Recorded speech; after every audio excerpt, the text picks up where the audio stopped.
Último bloque en Entre Líneas y como decíamos recién, vamos a conversar con Gonzalo Lozada, el titular de la UCR aquí en Río Cuarto. Gonzalo, ¿cómo va? Buenas noches.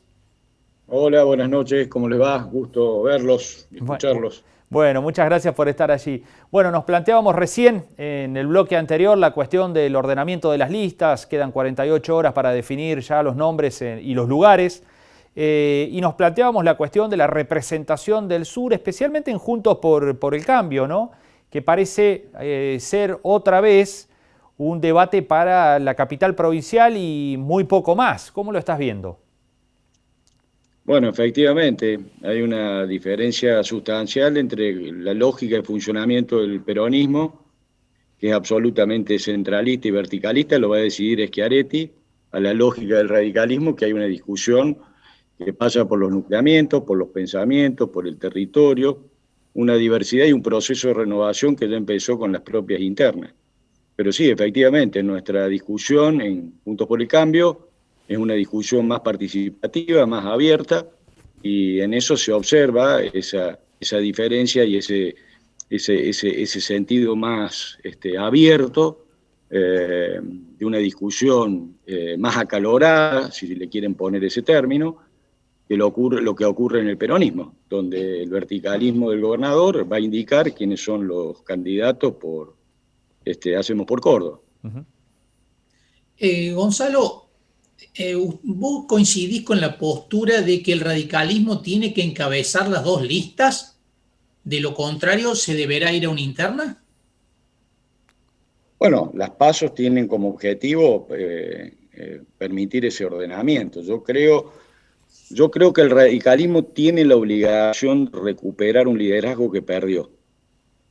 Y ese liderazgo, esa reconstrucción de ese liderazgo dentro de Juntos por el Cambio, pasa por empezar reconociendo que además del distanciamiento entre la política y la sociedad, que se expresa en el hartazgo que la gente tiene con la política, también hay un distanciamiento en relación al territorio, a los problemas regionales, puntuales y locales, y también hay un distanciamiento de la política con los tiempos, con lo temporal. El mundo cambió, está en un proceso de cambio muy vertiginoso y la política parece que no pudiera seguirle el paso.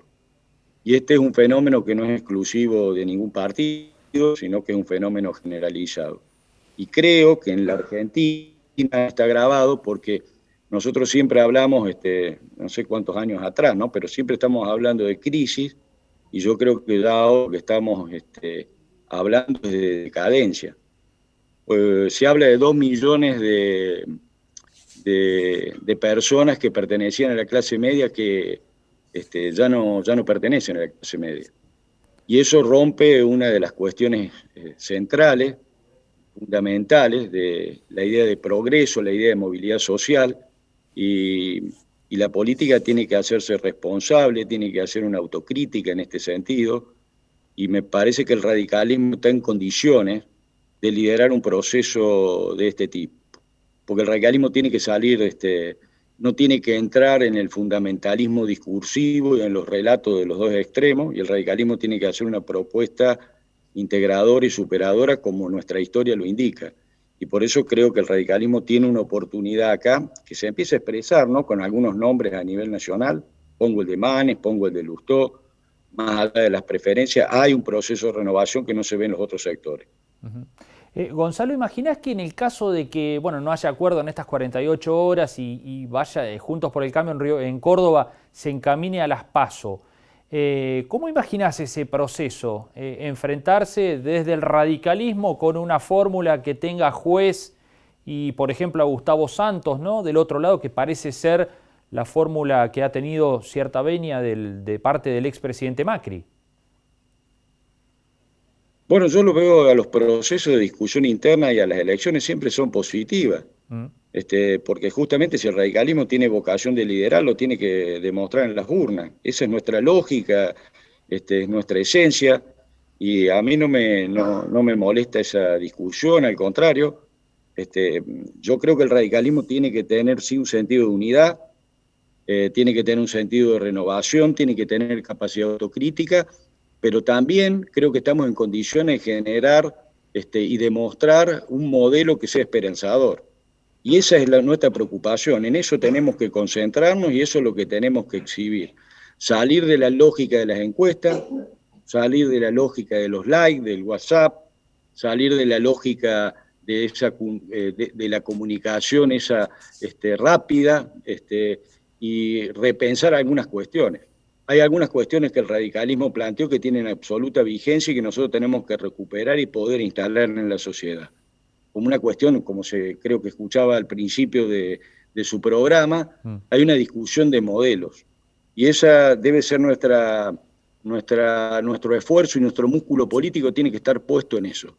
Porque si no, la lógica de los gritos, el uso de la oposición fundamentalista de los dos extremos, la verdad que no construye, destruye. Hay un hartazgo también de la gente en relación a este tema, porque la gente necesita soluciones. Y para eso está la política. Y tenemos que hacer esa autocrítica y rápidamente ponernos con un proyecto que sea capaz de representar lo que la gente hoy está desengañada y que no encuentra salida. Hay un gran estado de desorientación que lo tenemos todo. Acá pasaron un montón de cosas, ¿no?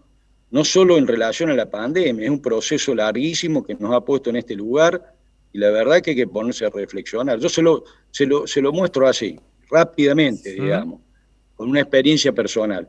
Mis hijos se quieren ir de este país. Mire ese fracaso de la política. Hay algo que no está funcionando. Bueno, no podemos repetir lo mismo que venimos repitiendo hace 20 años. Eso está claro. Y esos son los modelos diferentes. Y el radicalismo tiene que atreverse a decir cosas que parece que en la Argentina no se pueden decir. Por ejemplo, los planes de trabajar son para trabajar, no para subsidiar ni hacer clientelismo político. Hay que empezar a decir estas cosas. La economía no puede ser una torta corporativista que se reparte en función del poder de algunos sectores. La economía tiene que ser para todo y tiene que igualar oportunidades y tiene que premiar el mérito. No hay que tenerle miedo a estas cosas, pero no hay que decirlo a los gritos. Hay que decirlo seriamente como parte de un modelo político. La educación es central en la Argentina. Era uno de los datos fundamentales de la movilidad social. 1,5 millones de niños y jóvenes en la Argentina han dejado de asistir al colegio. Eso es analfabetismo. Usted imagínese cuál es el impacto. Yo no entiendo, por ejemplo, las universidades, más allá, no quiero generalizar, pero las universidades hace 6 meses que tendrían que estar abiertas con los estudiantes dentro de la universidad, pensando el futuro, tratando de acercar a la Argentina a un tiempo vertiginoso. Están haciendo camas, hicieron un hospital COVID que no se usa. La universidad tiene que también hacer su autocrítica y reflexionar, sobre todo la Universidad Nacional. Bien. Esas son las cosas que hay que discutir, no hay que tenerle más miedo a esa discusión. Bien, bien. Bueno, Gonzalo, te agradecemos muchísimo estos minutos, ha sido muy amable. No, al contrario, gracias a ustedes por la comunicación y estamos en contacto. Saludos. Seguro, hasta la próxima. Gracias. Bueno, ahí estaba Gonzalo Lozada, el titular de la UCR Río Cuarto. Nos quedamos sin tiempo. Nos vamos, ¿sí? Nos despedimos hasta el próximo jueves a partir de las 21 con otro Entre Líneas. Allí vamos a estar analizando ya los nombres, las listas, cómo quedó conformado el escenario electoral rumbo a las primarias. Buena semana, chau.